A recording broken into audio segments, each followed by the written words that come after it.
ఈ జవాబుదారీతనం అనే దాని గురించి మాట్లాడుకున్నాం. మీరు ఇందాక సుప్రీంకోర్టు న్యాయమూర్తి చేసిన కామెంట్స్ మీద కూడా మీరు కూడా కౌంటర్ కామెంట్ అడిగారు. అంటే వాళ్ళు కూడా ఓపెన్ క్వశ్చన్స్కి అని అడిగారు. That's a very valid and appropriate question.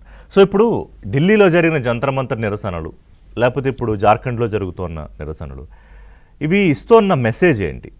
ఎందుకంటే క్వశ్చన్ అడుగుతున్నాను. ఇప్పుడు రాజకీయ పార్టీలు, ప్రభుత్వం నడిపిస్తున్న పార్టీలు కానివ్వండి, విపక్షంలో ఉన్న పార్టీలు కానివ్వండి, ఒక కన్ఫ్యూజన్లో అన్న ఉన్నాయా ప్రస్తుతం జరుగుతున్న పరిస్థితులకి, దేశంలో జరుగుతున్న పరిస్థితుల్లో?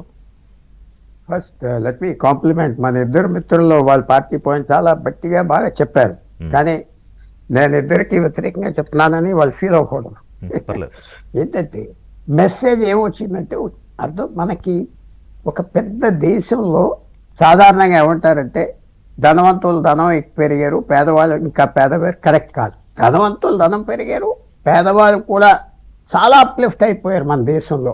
ఎప్పుడు మర్చిపోదు. చాలా ఒక 20 సంవత్సరాలు 30 సంవత్సరాల క్రితం చూసినా, 40 సంవత్సరాల క్రితం చాలా విశేషంగా అప్లిఫ్ట్ అవుతుంది. కానీ ఆ డిఫరెన్స్ పెరుగుతూ ఉన్నది.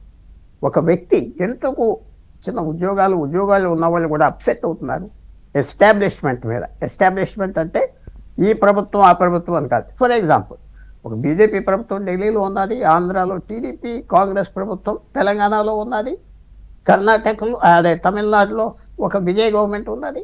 ఎస్టాబ్లిష్మెంట్ మీద ఎవరికైనా కోపం ఎందుకు వస్తుందంటే, మన మిడిల్ క్లాస్ పీపుల్, లో మిడిల్ క్లాస్ పీపుల్, వాళ్ళకు ఉన్న వెల్త్ తగ్గిపోతూ వస్తాం. దాంట్లో డౌటే లేదు. ఎవరైనా ఇవాళ 500 రూపాయల నోటికి ఏమైనా వాల్యూ ఉన్నదా? లేదు కదా. 500 రూపాయలు అంటే డైలీ వేజ్ ఒక ఫ్యామిలీకి. లేకపోతే 2000 రూపాయలు సాఫ్ట్వేర్ ఉద్యోగం డేకి వస్తే మనిషి చాలా మంచి ఉద్యోగం చెప్పుకుంటాడు. కానీ ఎక్కడికి వెళ్తుంది? దాని మీద అతి కోపం అందరికి ఉన్నారు. నేను June 6, June 20th first day వెళ్ళి అక్కడ చూశారు పర్సనల్గా. ఎప్పుడు ఐ బిలీవ్ ఇన్ మనం పర్సనల్గా కళ్ళారితో చూడాలి, చెవులతో వినాలి. లేకపోతే మనం ఏదో మాట్లాడి కాగితాల మీద పటకుర్చీగా చేస్తే కుదరదు. తప్పకుండా ప్రభుత్వం ఉందా, ఇప్పుడు మోడీ ప్రభుత్వం ఉందా, కాంగ్రెస్ ప్రభుత్వం కాదు, లేకపోతే తెలంగాణలో కేసీఆర్ ప్రభుత్వం కాదు, కాంగ్రెస్ ప్రభుత్వం ఉన్నది. అలాగే ఏ ప్రభుత్వం ఉన్నదో అర్జెంటుగా ఆలోచించవలసింది.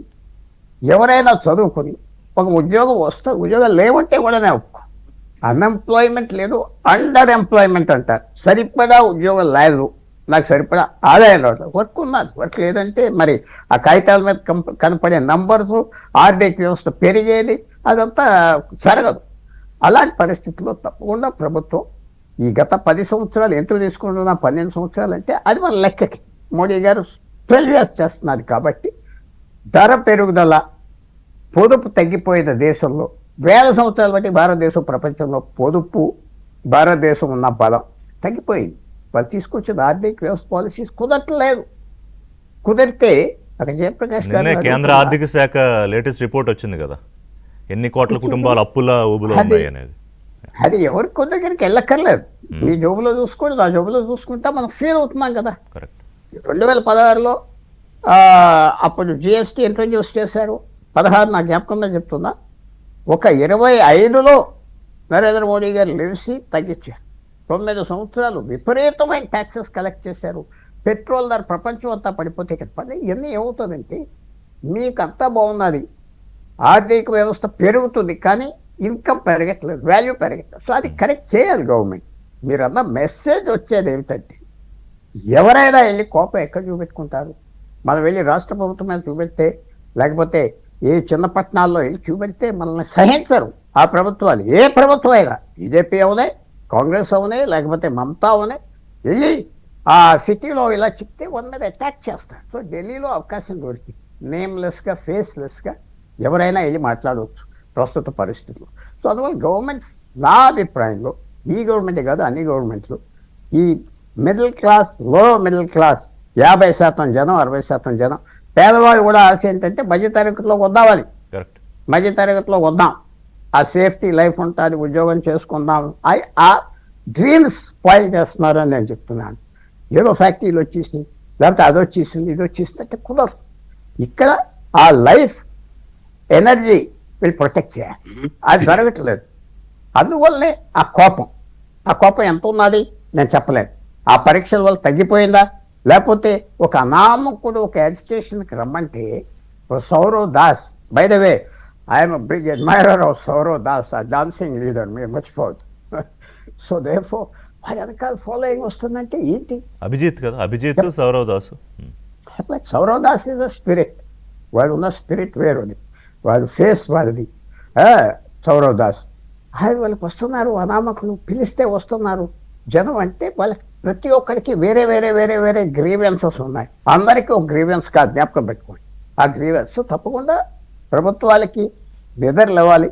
ఈ ఊరుకునే ఇది చాలా చాలా సీరియస్ పాయింట్. మీరు మీ ఆఫీస్లో అడగండి, ఎక్కడన్నా అడగండి, మన పరిస్థితి బాగున్నదా లేదా అంటే ఐ యూ బెటర్ ఆఫ్, ఆ ప్రశ్న అడుగుతారు పెద్ద రాజకీయ నాయకులు ఇతర దేశంలో. 10 సంవత్సరాలకి ఇవాళకి అంటే పర్వాలేదు, కానీ అని వస్తుంది పొజిషన్. సో మార్చాలి, ఆర్థిక వ్యవస్థ మార్చాలి.